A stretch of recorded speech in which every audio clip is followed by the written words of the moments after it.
Bell has just dropped the newest episode of the Sentry vs Superboy-Prime, and it seems like you're looking for someone to dumb down the episode, give their thoughts on it, and add stupid memes when talking about it because it's funny. Luckily, I'm here to do just that. So I'm sure you will watch the episode to know what we start with. Let's not waste any more time. For all we know, this review might get fucking obliterated if I spend too long doing the intro.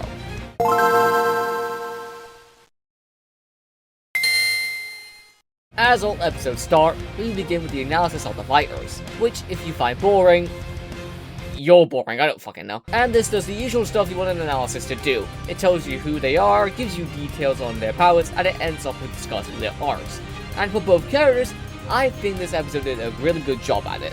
The only real thing I've seen people knock about the analysis is that it doesn't dive as deep into Superboy-Prime's redemption as people wanted. But coming from someone who wants to know more about Superboy-Prime, this character genuinely seems like a lot of fun, and this episode certainly made me a fan of the character. Also, holy mother of fuck, he's pretty! Sentry's also pretty cool, and the analysis being a fake out to what Sentry actually was being revealed later was super cool and a unique subversion of what we normally see from an analysis. In truth, I see these analyses being on par with the ones that we saw in Shigaraki vs Mahito, which were easily the best set of analyses in that season, which is how much it makes you learn about both characters and makes you feel for the character arcs, especially in the case of Shigaraki. While I certainly preferred Superboy-Prime's analysis, since I was more interested in him, and his meta humor certainly made me relate to him, as I personally like doing that kind of humor myself, Sentry's analysis took what made Shigaraki's analysis really good, and put it in here too, making me care for a character who I originally had no sort of investments in. Ending was also pretty good here too. I don't know if I consider it top of the season, but at the same time, a lot of the ending here felt like regular Dead Battle stuff, so that might just be me being dumb and used to the editing. Also unrelated, the Batman Who Laughs was absolutely by Superboy-Prime. That is my fucking GOAT. Anyways, with the analysis out the way, let's talk about the meat and potatoes of this review.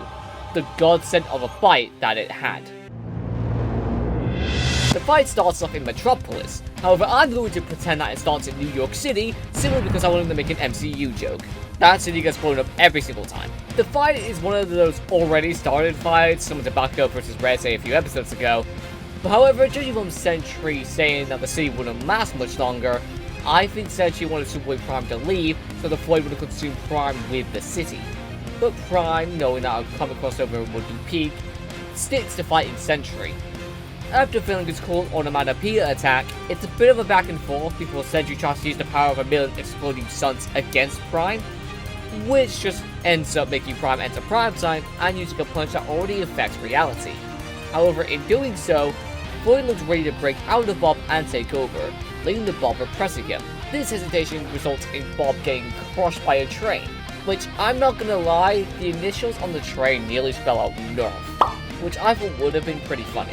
Are you kidding me? Another Dark Superman fraud? Boring! It's cool when I do it. More regular fighting combos happen until Sentry seems to completely forfeit the fight, completely begging the Superboy-Prime to stop too. But Superboy-Prime got too cocky and killed Sentry to death, releasing Floyd in probably the most brutal hand-drawn element I've seen for this show. Holy fuck, that was brutal. This is still the synopsis, but pause it for a second. Lewis's animation here is fucking insane. That shot was a lot more brutal than it had any right to be, and also just goes to show the insane nature that this fight will have for the rest of the fight. However, now we have the Void, ditching Bob's body and goes to play God. Of course, things start out light, by comic book standards, and Void just crushes Earth and Mars together, while Superboy-Prime can do nothing to resist. Realizing he's outclassed, Prime escapes past Infinity to try and assess everything. But the Void has other plans. Run all you want! If Bob couldn't escape me, what hope do you have, boy? Afraid of the Dark Clark? What kind of a hero are you? Remind me again, whatever happened to Lori? Prime reverts back to his man-child mind for a second, trying to escape the Infinity Drills. I hope that's their names. But his eyes get covered, so he can't use his heat vision. The Fuse Sentry tells Prime that there are no happy endings when in the Void. Not for him, not for Prime, not for anyone else. Prime, the bigger fan of pre-crisis comics that he is, knew every story has a happy ending. So, channeled his inner Simone the Digger to clash with Sentry's void power one last time, overcoming its power and began retconning both Sentry and the Void. Bob? You kept talking about the Sentry. Bad dream? No idea, Lindy. Best sleep I've had in years. Crisis averted. God, what an amazing ending.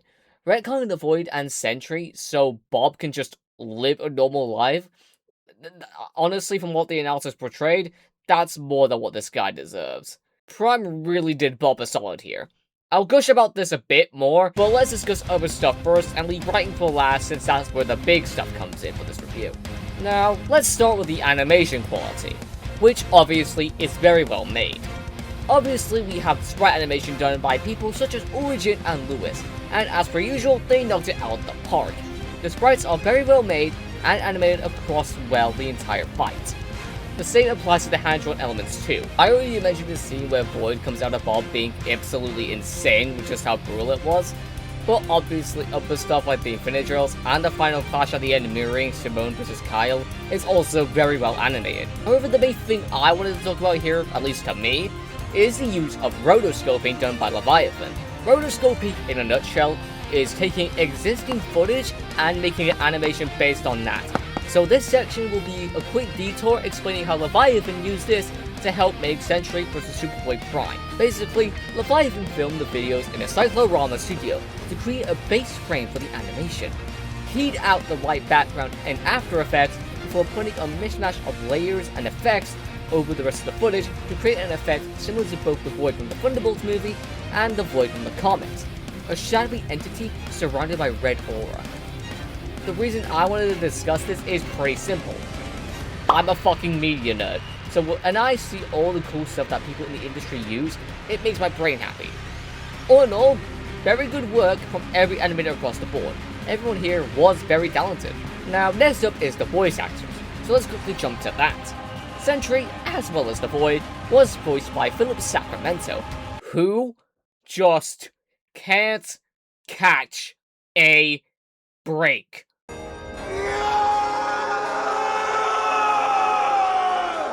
Joking about his brain record aside, I think he did a very good job as both characters. Philip's deep voice really does suit the characters he plays to a T. Plus, the effects of the Void absolutely made the character sound a lot more threatening when he needs to be. It also does a really good job at portraying the nihilistic side of Sentry when fused, sounding deadpan and devoid of hope in its entirety. Ah, the Void, get it? Cause the Void, I'm so funny! Overall, very good work here. And Superboy-Prime was voiced by... Fuck! Yeah, if that didn't give that away, I just don't like this guy at all.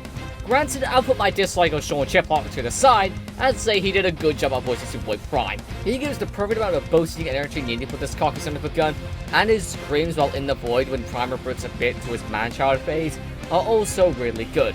Though then again, of course the man-child would do well at voicing the man-child. Okay, enough Sean Chiplock. Now, to what actually makes this death battle peak. Of course, we have to save it to last, the story of the fight. I've seen people criticize the fact that the fight starts from basically nothing, but remember what Sentry says at the start. This city won't last much longer. Quit while you're behind, kid. Sentry saying this implies that the city will be destroyed by the Void, and wants Superboy-Prime to leave so he doesn't get caught in the crossfire. I mean, if a group of the strongest Avengers could barely be able to take out the Void, Sentry absolutely wouldn't bet on Prime killing it alone. This is enhanced later on, just before Void pops out, with Bob doing something a death battle combatant almost never does. Actively try to forfeit the fight to try and stop the Void from destroying Prime with the city. But Prime's cockiness and not taking the fight seriously causes the Void to be released and be much more than Prime was ever expecting it to be. It reaches out beyond infinity to drag Prime into its Void dimension, taunting him about Lori, which causes Prime to revert back to his man-child state from the screaming he does to try and burn the Void, but it just regenerates from the attack and blocks Superboy-Prime's eyes. View Sentry popping out to save the nihilistic worldview from there being no happy endings, whilst from the Void, is also really telling of Bob's mental state. However, Superboy-Prime enters back into his post-redemption arc, and breaks out of the Infinity Trails, punching Bob so hard he retcons the Void and gives Bob a normal life, freeing him all the pain he's based in the main continuity as Sentry, closing the book and giving him a final closing chapter, being able to live a normal life after all that he's been through. This is, without a doubt, one of my favorite things you can do with a character, and this allows me to yap about an idea that even one of my own characters have. The arc of a character who's been through so much hell, pushing through despite all their pain, finally getting the ending that they deserve, able to live a life of peace and normality, free from all the pain that they faced. It's easily one of my favorite character arcs. Not to mention, Superboy-Prime retconning Void and letting Bob live is honestly the most Superman thing he could have done for Bob. Freeing Bob from the void that caused him so much pain is not only a sign for hope, which is what Superman is in the first place, but he did it with a power that makes Prime different from the other super characters. Prime genuinely was a good Superman in this fight, and that's just what makes this ending so amazing. Before I forget, the whole hopeful, threatening, and hopeful again thing is perfectly shown via the track Miracle Man by Feral Media. And it's honestly a lot more of a bop than I expected it to be. The song starts pretty typical, high upbeat music notes as the fight takes place in Metropolis, before turning into a darker, threatening, eerie song when Void comes out of Bob, almost quieting down when in the Void itself. The hopeful nature comes back again during the ending of the fight, when Prime gets the upper hand.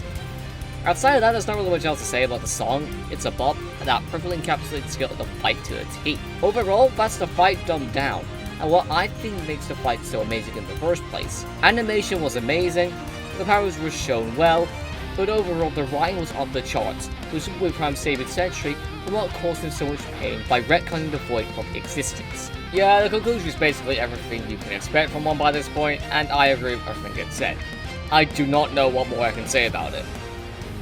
Superboy-Prime broke into the conclusion and made fun of Death Doll. That's honestly something I found really funny, given how not only in character it is, but also the poke fun at Seabone vs. Chaos verdict with Superboy-Prime.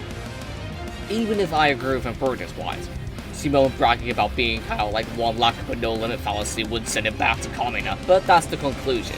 I have no idea what to go into when it comes to that, so let me know in the comments because all I hear is character did this thing and that also makes you think he wins. And my dumbass goes, yes, John Depp, that's it. Is there anything else I meant to do? Is there? I don't fucking know. I'm the YouTuber here, what the fuck am I doing in my life? The next time is... I'm not playing Genshin. I'm sticking to this endless. Avatar coming back is cool as long as they make Aang in character this time, but one can only hope. Probably won't be reviewing it or doing much about it until the episode drops, so yeah, let's go, chat. Overall though, 10 out of 10 episode with Sentry vs. Superboy-Prime. It is an amazing episode through and through. I genuinely love the writing a lot in the episode, and coming from someone who takes a lot of interest in character dynamic based stuff such as this truly is a masterpiece in terms of one of my favorite tropes. Giving a character who suffered so much pain and misery a happy ending that they finally got after all that pain, finally being able to live a normal life. Generally, nothing more I can say. I hope that you all enjoyed my ramblings today, and I'll see you all next time. What the? Where did everything go? Did my whole setup get retconned? How am I okay? No, none of my files should be around. Yeah, whatever, I'll just end the video regardless. There we go. See you all later.